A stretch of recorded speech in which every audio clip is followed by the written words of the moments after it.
그때 무진의 보살이 자리에서 일어나 오른쪽 어깨를 드러내고 부처님을 향해 합장을 하고 설하였다.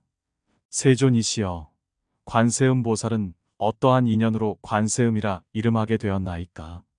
부처님께서 무진의 보살에게 이르셨다. 선남자여, 만약 백천만억의 한량 없는 중생들이 여러 가지 괴로움을 받게 되었을 때 관세음 보살이라는 이름을 듣고 일심으로 관세음 보살의 명호를 부르면 관세음 보살은 즉시 그 음성을 관하여 그들을 모두 괴로움에서 벗어나게 하느니라. 만약 관세음 보살의 명호를 기억하고 외우는 이가 있다면 설사 큰 불구덩이 속에 떨어지게 되었더라도 불이 태울 수 없나니 바로 관세음 보살의 위신력을 입었기 때문이니라. 혹 큰 물에 떠내려가게 되었더라도 관세음 보살의 명호를 부르면 곧 얕은 물가에 닿게 되느니라.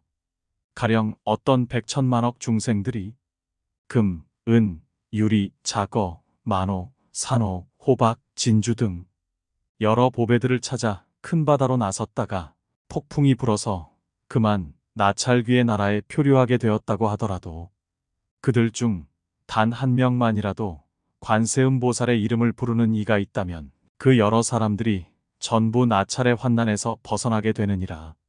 이런 인연으로서 곧 관세음 보살이라 부르게 되었느니라. 또 어떤 사람이 피해를 당하게 되었을 때 관세음 보살의 명호를 부른다면 상대방이 잡고 있던 칼이나 몽둥이가 산산조각 부서져 위기를 모면하게 되느니라. 혹 삼천대천 온 세계에 가득 찬 야차와 나찰들이 사람에게 들러붙어 괴롭히려고 하더라도 관세음 보살의 명호를 부르는 소리를 듣게 되면 악귀들이 감히 사악한 눈길로 그 사람을 쳐다보지도 못하거늘 어떻게 해칠 수 있겠느냐? 또 어떤 이가 죄가 있거나 죄가 없거나 수갑과 형틀, 나무칼에 몸이 꽁꽁 묶였더라도 관세음 보살의 명호를 부르면 모두 풀어지고 끊어져서 즉시 풀려나게 되리라. 만일 삼천대천 온 세계에 도적대들이 가득 들끓고 있는데 마침 한 상주가 여러 상인들을 데리고 값진 보배를 가득 실은 채 험한 길을 지나간다고 하자 그 가운데 누군가 큰 소리로 일행들에게 말하기를 모든 선남자들이여 조금도 두려워하지 말라. 너희들은 마땅히 일심으로 관세음 보살의 명호를 불러라. 관세음 보살께서는 능히 중생의 두려움을 없애주시나니 너희들이 만약 관세음 보살 이름을 부른다면 이 도적대로부터 틀림없이 안전하게 벗어나리라. 여러 상인들이 그 말을 듣고는 일제히 소리를 내어 나무 관세음 보살, 관세음 보살, 염불한다면 이렇게 관세음 보살을 부른 까닭에 상인들은 무사히 도적대로부터 벗어나리라. 무진의 보살이여, 관세음 보살 마하살의 위신력은 이와 같이 높고 크느니라. 만약 어떤 중생이 음욕심이 많을지라도 항상 관세음 보살을 생각하고 공경한다면 곧 음욕을 여의게 되느니라. 혹 성내는 마음이 많더라도 항상 관세음 보살을 생각하고 공경한다면 성내는 마음이 사라지며 어리석은 마음이 많더라도 항상 관세음 보살을 생각하고 공경한다면 어리석은 마음이 사라지느니라. 무진의 보살이여, 관세음 보살은 이와 같이 대위신력이 있어 크게 중생들을 이롭게 하나니 그러므로 중생들은 마음속으로 항상 관세음 보살을 생각해야 하느니라. 만약 어떤 여인이 아들을 낳고자 관세음 보살께 예배하고 공양한다면 복덕과 지혜를 겸비한 아들을 낳게 되리라. 혹 딸을 낳기 원한다면 단정하고 어여쁜 딸을 낳되 이러한 자녀들은 전생에 심은 공덕이 많아서 여러 사람들의 사랑과 공경을 받게 되리라.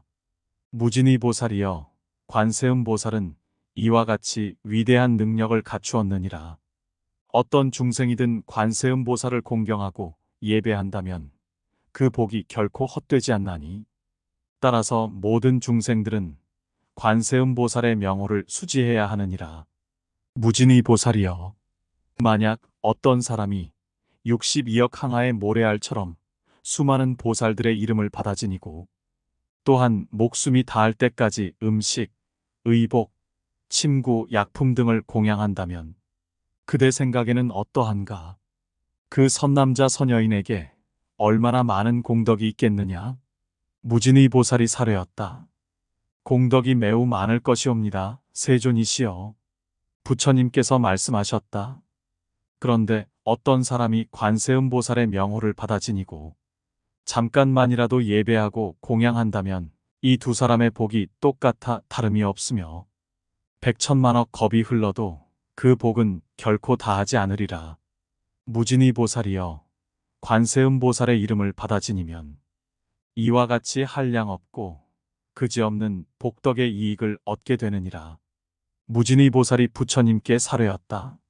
세존이시여, 관세음 보살은 어떠한 모습으로 이 사바세계의 논이시며 어떠한 방법으로 중생들을 위하여 법을 설하시며 또 방편의 힘은 어떠합니까?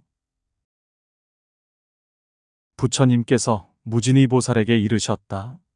선남자여, 어떤 국토의 중생이든 응당 부처님 몸으로서 제도해야 할 자에게는 관세음 보살이 곧 부처님 몸으로 나타나 설법하느니라.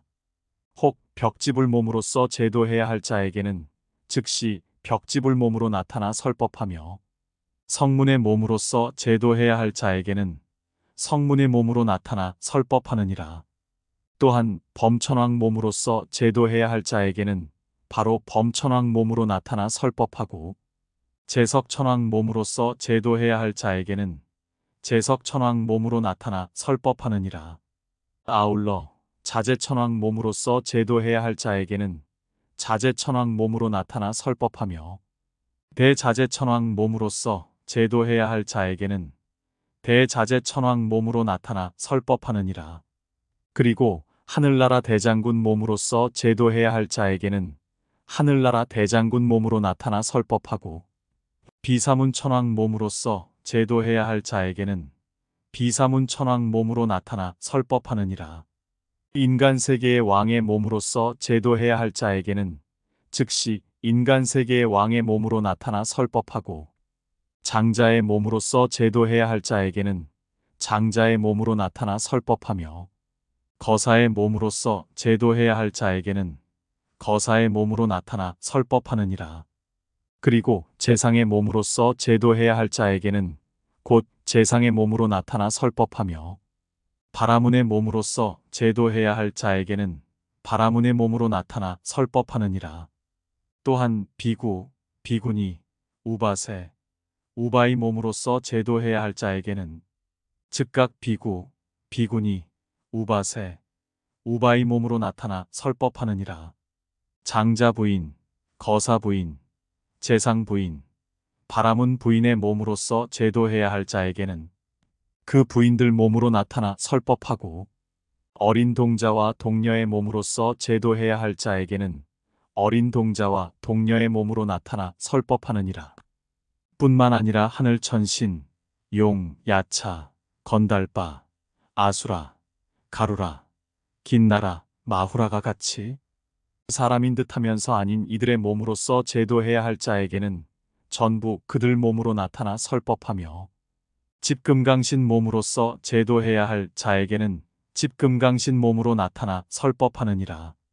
무진의 보살이여, 관세음 보살은 이와 같이 공덕을 성취하여 다양한 형상으로 모든 국토를 논일며 중생들을 제도하여 해탈시키느니라. 그러므로 그대들은 응당 한결같은 마음으로 관세음 보살께 공양해야 하느니라. 관세음 보살 마하살은 당장 두렵고 위급한 환난 속에서도 능히 두려움을 없애주나니 그리하여 이 사바세계에서는 모두 관세음 보살을 두려움 없음을 베푸느니라 일컫느니라. 무진의 보살이 부처님께 사례었다. 세존이시여, 제가 지금 관세음 보살께 공양 올리고자 합니다.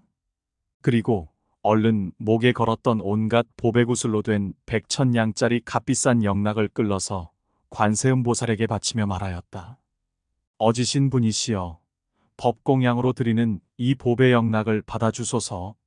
그러나 관세음보살께서 받지 않고 사양하자 무진의 보살이 한 번 더 관세음보살께 말하였다. 어지신 분이시여, 저희들을 불쌍히 여기시어 제발 이 영락을 받아주소서.